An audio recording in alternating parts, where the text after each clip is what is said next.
Figma is making waves with its bold IPO, setting the stage for a new era of innovation and expansion.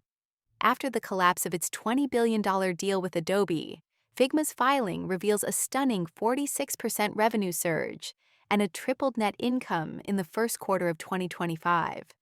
With a keen focus on AI and strategic acquisitions, Figma is on a mission to redefine the world of collaborative design.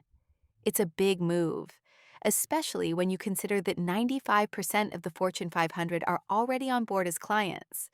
This IPO isn't just about raising funds, it's about fueling a future of creativity and growth.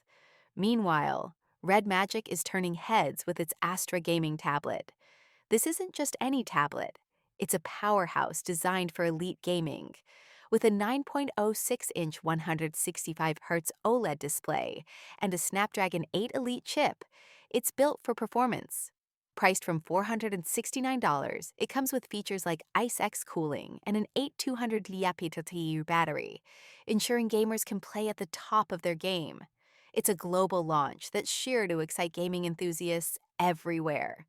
On the corporate front, Infosys is taking a refreshing approach by prioritizing employee well-being and work-life balance. In a world where long hours often dominate, Infosys is shifting gears, monitoring remote work, and encouraging staff to maintain a healthy balance.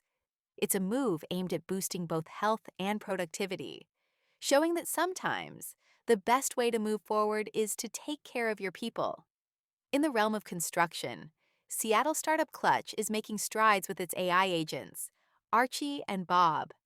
With $8 million in funding, Klutch is deploying these agents to automate construction workflows, integrating seamlessly with platforms like WhatsApp and SMS. This innovation is all about reducing delays and manual tasks, tackling labor shortages, and cutting down on data waste. It's a smart solution for mid-sized builders looking to streamline their operations. As we wrap up, let's reflect on what drives progress. Is it the tech breakthroughs that push boundaries, or the human-centric policies that prioritize well-being? Perhaps it's a blend of both. These stories remind us that innovation and care can go hand in hand, shaping industries and inspiring change.